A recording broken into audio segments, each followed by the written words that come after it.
Fingir. Hoy quiero compartir con ustedes una reflexión y arranco con esta palabra, fingir.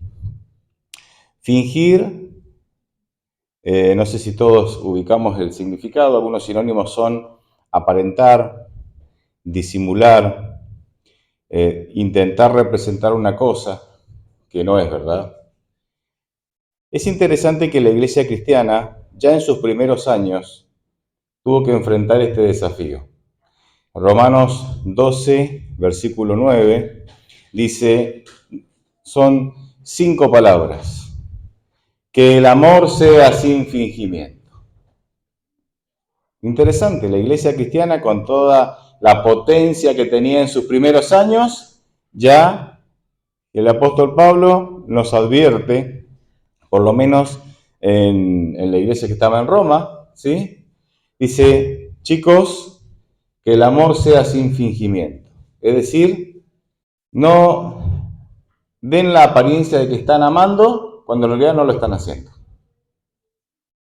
Y es interesante que una de las cosas más sublimes como es el amor, ya estaba siendo fingido, ¿sí? La gente simulaba amar cuando no lo hacía ya en los primeros años de la iglesia. El fingimiento se genera cuando hay un divorcio entre lo que soy y lo que aparento ser. Yo soy una cosa, pero quiero aparentar otra cosa de lo que soy, y entonces ahí se genera un divorcio. Cuando yo vivo tal como soy, entonces soy genuino y no necesito fingir. No necesito fingir.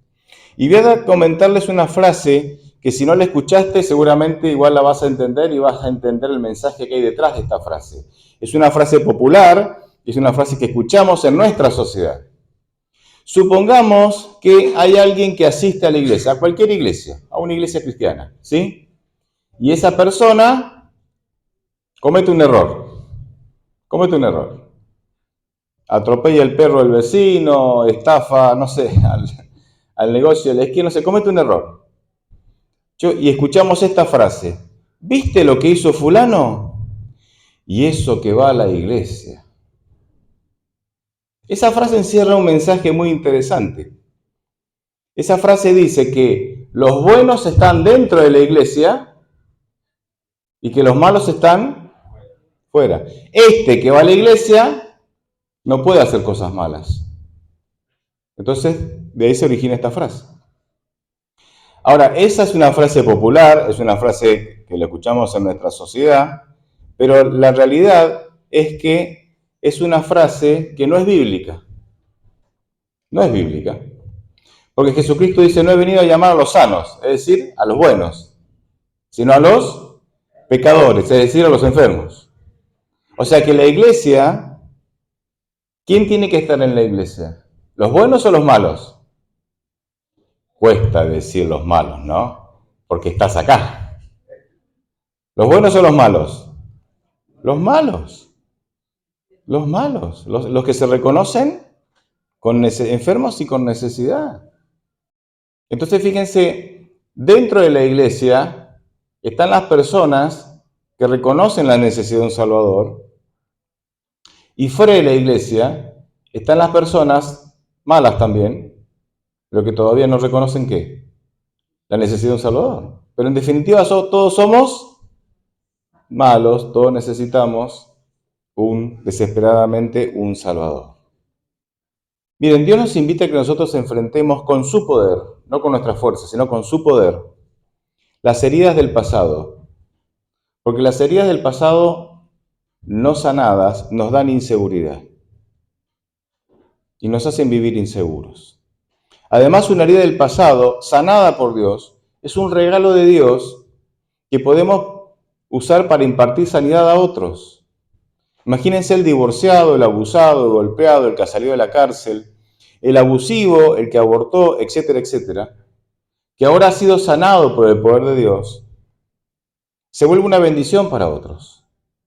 Porque su testimonio es, yo estaba en esta condición, pero por medio de Dios y de su poder, yo ahora he sido sanado de ese pecado o sanado de esa herida que me hicieron. Cuando vos vas por la vida dando una imagen de perfección en donde vos nunca te pasó nada, tampoco tenés nada para contar. Los perfectos que cuentan. Ahora, si vos sos un roto, se entiende este término roto, ¿no? Está como popularizado, ¿no? Gente rota, ¿no? Si vos sos una gente rota, si sos una persona rota, que ha sido sanada por el poder de Dios, vos tenés mucho para contar. Y tu testimonio, entonces, puede ser un regalo de sanidad, ¿sí? Para aquellos que te escuchan. ¿Por qué digo esto? Porque a veces nosotros estamos como empeñados en esta idea retorcida de el perfeccionismo, donde tenemos que vernos perfectos. Comer perfecto, hablar perfecto, ¿no? Comportarnos, pensamientos perfectos, todos hermosos y bien vestidos como están esta mañana, ¿no? Todo perfecto. Y posiblemente si viene alguien aquí todo roto y nos ve así como estamos, hablando así con términos teológicos, ¿no? Diga, esta iglesia no es para mí. Yo estoy demasiado roto para estar entre gente tan perfecta y bien vestida y que habla tan bien y huele rico. Miren, nosotros decimos o de alguna manera proyectamos la iglesia por medio de una frase, pero muchas veces nos contradecimos. Nosotros decimos que la iglesia es un hospital, ¿o no? Muchas veces, hace años que vengo escuchando, la iglesia es un hospital. ¿Y al hospital quiénes van? Los que están enfermos, ¿sí? Ahora, supongamos que yo voy al Hospital San Martín y entro al hospital y veo que todos los enfermos que están ahí fingen estar sanos. Hay uno que tiene una fractura de fémur en la pierna y anda corriendo, intentando correr por los pasillos para que nadie se dé cuenta que tiene una fractura de fémur. Hay uno que tiene, no sé, COVID, ¿no? Apenas puede respirar, pero anda cantando lírico ahí para que nadie se dé cuenta de que tiene COVID. ¿Sí? ¿Me entienden a lo que digo, no? ¿A dónde voy? Si yo voy al Hospital San Martín y veo que está lleno de enfermos y que todos los enfermos fingen estar sanos, yo voy a decir, me equivoqué. Esto no es un hospital, es un psiquiátrico. ¿O no? Bueno, en el psiquiátrico la gente no se comporta como es. Ahora decimos que la iglesia, que Dios llama a los pecadores acá, y que la iglesia es un hospital, en donde vienen ¿quién? Los enfermos los espiritualmente enfermos, ¿verdad? Pero resulta ser que, estando acá, nosotros damos siempre o nos esforzamos muchísimo por dar una imagen de perfección. Y no solamente pasa en esta iglesia. ¿No han notado en las iglesias cristianas esa lucha entre yo soy mejor que vos? Que esta iglesia es mejor que esta otra y que aquella es mejor que aquí, pero acá tenemos esto y ya tenemos esto otro. Esa lucha de somos mejores que los otros. Esa lucha de mostrarnos perfectos y esa lucha de mostrarnos, ¿verdad? Como intocables, ¿no? Como que a nosotros no nos pasa nada. Va totalmente en contra del mensaje bíblico. Porque el mensaje bíblico dice que los rotos vienen acá. Y que afuera están los rotos que no reconocen todavía la necesidad de un Salvador, pero acá vienen los rotos. Entonces, si acá somos todos rotos, ¿por qué fingimos que está todo bien? Jesucristo no fingió que estaba bien. Cuando Él estaba mal, estaba mal. Él no fingió. Cuando estaba en el Getsemaní dice, estoy triste hasta la muerte. ¿Qué quiere decir triste hasta la muerte? Que estaba muy triste, muy triste. Cuando entró a Jerusalén, lloró delante de todos. Ay, Jerusalén, que he intentado juntarte, ¿no? Como la gallina junta los polluelos, y no quisiste, y lloró. Y que estuviera triste hasta la muerte no quiere decir que era un depresivo maníaco, y que llorara no quiere decir que era un pusilánime, ¿verdad? Él cuando estaba mal, y no ocultaba las cosas. Fíjense que incluso nuestras heridas sanadas, como dije recién, son de alguna manera, un regalo de sanidad para los que nos escuchan. Porque entonces cuando a mí me escuchan ver cómo Dios me está sanando, o me sanó espiritualmente de un montón de adicciones, de malos hábitos, de no sé, de ser una persona que no tenía valores, ahora a ser una persona que tiene valores, etcétera, etcétera. Las personas escuchan eso y dicen, bueno, también hay esperanza para mí. Porque si lo hizo con él, lo puede hacer también conmigo, ¿sí? Y en ocasiones nosotros somos muy teólogos, o sea, hilamos muy fino con nuestros argumentos teológicos. ¿Por qué? Porque no tenemos un testimonio personal que pueda resumir el poder de Dios en nuestra vida. Entonces, como no tenemos un testimonio personal que resuma el poder de Dios actuando en mi vida, hilamos muy fino en lo teológico. Y queremos ganar la batalla desde lo teológico. Pero recuerden que la predicación del Evangelio es por testimonio. Hechos 1:8 dice, me seréis testigos. ¿Y el testigo qué da? Testimonio. Fuimos llamados a dar nuestro testimonio. Es más, el apóstol Pablo hace algo que ninguno de nosotros hace. Ninguno de nosotros hace. Y nos parecería hasta loco y ofensivo. Pero fíjense lo que dice 2 Corintios 12:9. 2 Corintios 12:9. Este texto siempre lo enfatizamos o lo usamos para enfatizar ciertas cosas.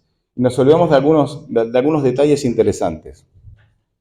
Fíjense lo que dice 2 Corintios 12:9. Dice, pero él, es decir, Dios me ha dicho, con mi gracia tienes más que suficiente, porque mi poder se perfecciona en la debilidad. Y fíjense lo que dice Pablo, hasta ahí eran palabras de Dios, ahora fíjense lo que dice Pablo. Por eso, con mucho gusto, habré de jactarme, habré de presumir en mis debilidades, para que el poder de Cristo repose en mí. ¿De qué va a presumir Pablo? ¿De qué se va a jactar? De sus debilidades. O sea, Pablo no va a salir al mundo a decir, soy genial, todo lo puedo en Cristo que me fortalece, soy victorioso de todo lo que me pasa, yo no tengo problemas, porque Dios me llena de abundancia. Ese no es el mensaje de Pablo. Pablo dice que él se va a jactar, él va a presumir. ¿Qué es presumir? Te compras un auto nuevo y ¿qué haces? ¿No? ¿Qué es presumir? Es mostrar, ¿o no? Te compras esa ropa que te calza bien, ¿no? Adelgazaste 28 kilos y te compraste, ¿no? ¿Y qué salís a hacer? A presumir, a mostrar. Dice Pablo, yo voy a presumir, voy a mostrar. ¿Qué voy a mostrar? Mis debilidades. ¿Quién se sube a este púlpito a presumir que es adicto a la pornografía? ¿Quién en la clase de escuela sabática o en la clase bíblica presume de que le gusta a la vecina? O las mujeres, digamos, ¿no? Tienen una debilidad. ¿Por qué? Porque nosotros nos esforzamos por dar una idea de perfección. De que somos impecables, somos perfectos, que acá no pasa nada, Y déjenme decirle que eso le ha hecho mucho daño a la iglesia. Y no me refiero a que nosotros ahora tenemos que regodearnos, es decir, revolcarnos en el pecado. Voy a presumir de mis debilidades, así que es como que voy a andar revolcándome en el pecado. No, no, no. Porque no es el mensaje bíblico. Pero mientras yo lucho con ese pecado, reconocer de que soy una persona vulnerable, de que no soy impecable, de que tengo lucha y en Cristo estoy avanzando. Fíjense lo que dice Filipenses 3:12. Dice, no es que lo haya alcanzado, otra vez Pablo acá, ¿no? No es que lo haya alcanzado, ni que ya sea perfecto, sino que sigo adelante para ver si logro alcanzar aquello por lo cual también fui alcanzado por Cristo Jesús. Pablo dice, no es que yo la tengo clara en todas las cosas, pero sigo adelante. Sí, me equivoco, sí, lucho con ciertos pecados, sí, soy rebelde en algunas cosas, sí, pero sigo adelante. ¿No es acaso eso la vida cristiana? ¿La vida cristiana no es acaso perseverar en medio de las luchas personales y las luchas y las tentaciones y las luchas que tenemos, los desafíos de la vida? ¿No es eso la vida cristiana? ¿O la vida cristiana es ser tocado por Dios y volvernos seres impecables, perfectos, que no cometen pecado y que son así como ángeles caminando? No, no. Y fíjense, cuando nosotros dejamos de fingir, cuando nosotros dejamos de fingir, cuando nos sentimos amados. Yo en mi casa no tengo que fingir. ¿Por qué? Porque en mi casa me aman tal como soy. Y porque me aman tal como soy, yo puedo ser tal como soy. No tengo que fingir. Eso no quiere decir que yo, que tengo defectos, no los voy a cambiar. En Cristo yo estoy en un proceso de ¿qué? De cambio. Pero yo puedo vivir de manera genuina, sin fingir, porque sé que en mi casa, que me aman, me acompañan en ese proceso de cambio. No es que en mi casa dice, sí, porque te amamos, seguís siendo el mismo pecador. No, no, el mismo violento, el mismo, no sé, pónganle el pecado que ustedes quieran ahí. Es decir, porque me aman, me acompañan en el proceso de cambio. Y entonces yo puedo ser lo que soy sin fingir, porque me siento amado y me siento acompañado en este proceso de cambio que Cristo está haciendo en mi vida. ¿Saben por qué les cuento esto? Usted dirá, ¿por qué trae este tema este pastor raro? Porque esta es la manera, y tal vez este sea el primer paso de muchos pasos que tenemos que dar. ¿Qué iglesia queremos proyectar hacia afuera? Porque una cosa es la iglesia de consumo interno, que nosotros nos hemos vuelto buenos en eso, pero yo también quisiera que fuéramos buenos en qué iglesia queremos proyectar hacia afuera. Si un pecador, si un adicto, no sé, si la persona más mala de toda La Plata entrara a esta iglesia y nos viera, ¿se sentiría contenido? ¿Sentiría que acá tiene un lugar? ¿Sentiría que acá lo van a amar y que lo van a acompañar en el proceso de sanación que Cristo va a hacer en él? ¿O sencillamente entraría, nos vería así a todos perfectitos acá, o dando esa apariencia, y diría, no, no hay lugar para mí acá. Acá son todos muy buenos. Yo soy muy malo para estar en esta iglesia. Y se iría. Y no es fruto de mi imaginación. No es fruto de mi imaginación. Porque lo he visto a través de los años. Y les cuento dos casos. Fíjense, esto es más cotidiano de lo que uno cree. Voy al cardiólogo hace no mucho tiempo atrás. Y entonces fui al cardiólogo porque me derivó la clínica. Fui a una médica clínica, la médica clínica me mandó a hacer unos estudios y me derivó al cardiólogo. Resulta ser que la médica clínica era la pareja del cardiólogo. ¿Me entienden, no? Llevaban muchos años juntos, no estaban casados. Llevaban muchos años juntos, pero no estaban casados. Y eso me lo dijo la médica clínica. Me dice, bueno, anda a verlo al cardiólogo y no sé qué pregunta. Dice, no te preocupes, el cardiólogo es mi pareja, así que te va a atender. Yo ya fui al cardiólogo sabiendo que ese hombre era pareja de la médica que me había atendido. Y entonces me está atendiendo, primera vez que lo veía el cardiólogo, así que me hizo la ficha, ¿verdad? Bueno, edad, nombre, alérgico, ¿qué toma? ¿A qué se dedica? Y entonces le dije, sí, soy pastor. Y me miró, ¿no? Y dejó de escribir y después como que se repuso y siguió escribiendo, ¿no? Y la charla venía bien hasta ahí, hasta que se enteró que yo era pastor. Y entonces yo vi que se empezó a poner visiblemente incómodo. La charla era la misma, pero ahora estaba visiblemente incómodo. Me sigue haciendo preguntas y me dice, ¿y su familia también es de su iglesia? Sí, sí, mi esposa y mi hija también pertenecen a la misma iglesia que yo voy. Y su familia y sus padres, y me empezó a hacer preguntas que no tienen nada que ver con el corazón. Yo fui cardiólogo, ¿me entienden, no? Yo me di cuenta que algo, un bichito le había picado, de la curiosidad, no sé, algo le había picado. ¿Y sus padres? No, mis padres no pertenecen a la iglesia. Ah, me empezó a hacer preguntas como personales, ¿no? Que no tienen nada que ver con el corazón. Y si estaba visiblemente nervioso, ¿no? Y entonces le dije, porque acá la médica clínica me dijo que me hiciera tal estudio, que de paso es tu esposa, tu pareja, ¿no? Y él dice, y yo vi que estaba mal el tipo, ¿no? Y entonces digo, ¿qué pasa? No, que... Y llevan muchos años juntos, como 15 años, dice. Y ya se levantó, se paró de la silla, ¿no? Y digo, pero, ¿qué pasa?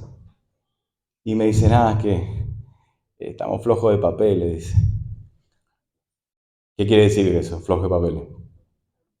Que no estaban casados, estaban en pareja, ¿no? Y estaba así, ¿no? Y le digo, bueno, pero no hay problema, si sos el día que quieran, se resuelve.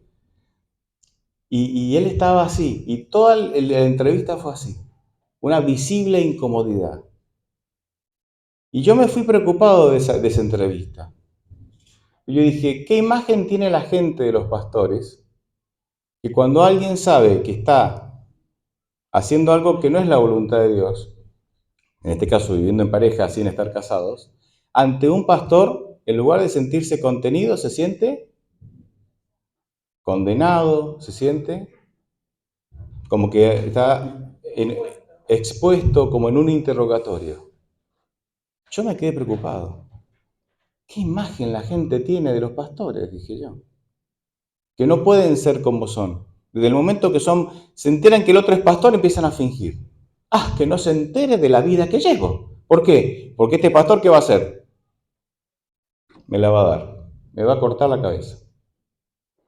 Yo me quedé preocupado, porque yo no quiero dar esa imagen. Y fíjense que en esta entrevista yo daba esa imagen sin querer darla, porque él ya tenía un concepto así del pastor, del pastor. Pero fíjense, no solamente pasa con los pastores. Estábamos dando estudio bíblico a una señora, ¿sí? La señora venía todos los sábados a la iglesia. ¿Vieron cuando esas personas sedientas del evangelio que absorben cada gota que le das? Así, así.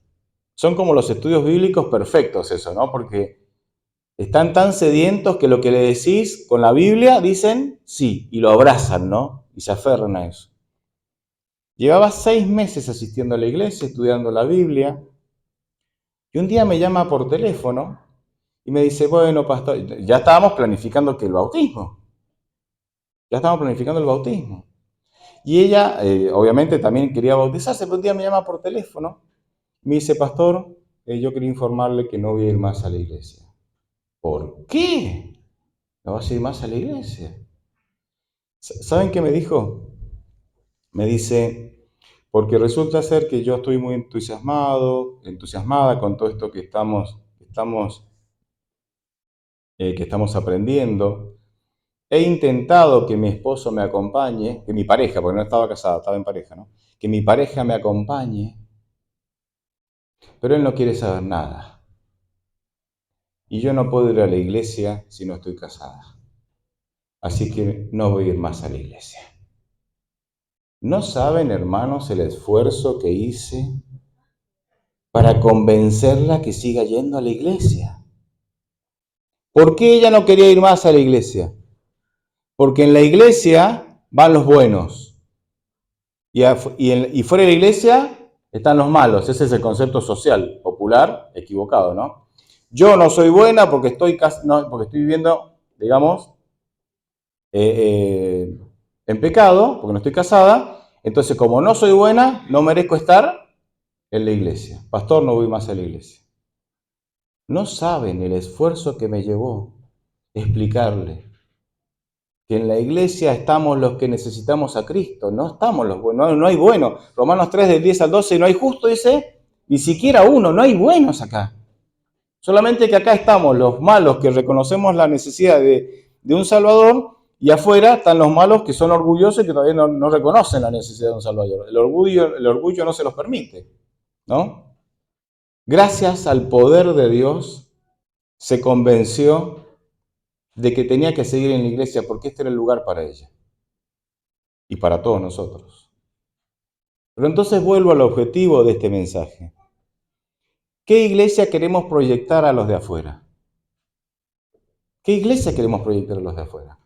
Si entra un pecador empedernido aquí, ¿lo aparente o no lo aparente? Porque si te entra un adicto, ¿verdad? Que está en sus últimas etapas, vos te vas a dar cuenta que tiene un problema. Pero capaz que entra alguien, ¿no? Perfectamente vestido, un lujo. Pero puede ser un pecador empedernido, vaya a saber en qué. Si entra un pecador empedernido aquí, ¿se va a sentir contenido? ¿O él va a tener que fingir que es un santo, que es una persona impecable, impoluta, para que aquí no lo juzguen? Muchas veces en las iglesias cuesta mostrarnos como somos. Muchas veces en las iglesias cuesta que nosotros abrirnos y exponer las luchas que estamos teniendo. ¿Por qué cuesta? Porque si no nos aman, si no hay amor en la iglesia, van a fingir que están interesados en nuestro problema. Pero cuando nos demos vuelta y nos retiremos, nos van a descuartizar con el chisme. Porque no hay amor. El chisme es fruto de la falta de amor. Si vos tenés un hijo que está perdido en cualquier vicio, en cualquier pecado, y vos obviamente amás a tu hijo, vos no andás haciendo chisme con tu hijo. ¿Por qué? Porque lo amás. El amor, de alguna manera, te impide que vos andés chismoseando con lo que le pasa a tu hijo. ¿Por qué? Porque lo amás. ¿De quién andás chismoseando? Del que no amás. De ese sí andás chismoseando. Entonces, como yo no sé si hay amor en la iglesia, vengo y doy una apariencia de que mi vida es perfecta. De que a mí no me pasa nada. De que yo no tengo luchas. Vengo, adoro con mi familia en Cristo y me voy. Pero de mi vida privada nadie sabe nada. ¿Por qué? No vaya a ser que se enteren. Y si se enteran, listo. Me desgarran por todos lados. La clave es si nosotros nos amamos. ¿Qué iglesia queremos proyectar hacia afuera? ¿Queremos proyectar la idea de una iglesia que acepta a los pecadores y que los pecadores pueden venir, que acaba los vamos a acompañar en el proceso de sanación que Cristo va a hacer en ellos? ¿O queremos proyectar una iglesia en donde el que viene, que venga, pero que finja que está todo bien? Porque es lo que hacemos todos. ¿Se entiende? La iglesia tiene que ser una entidad que le haga bien a la gente.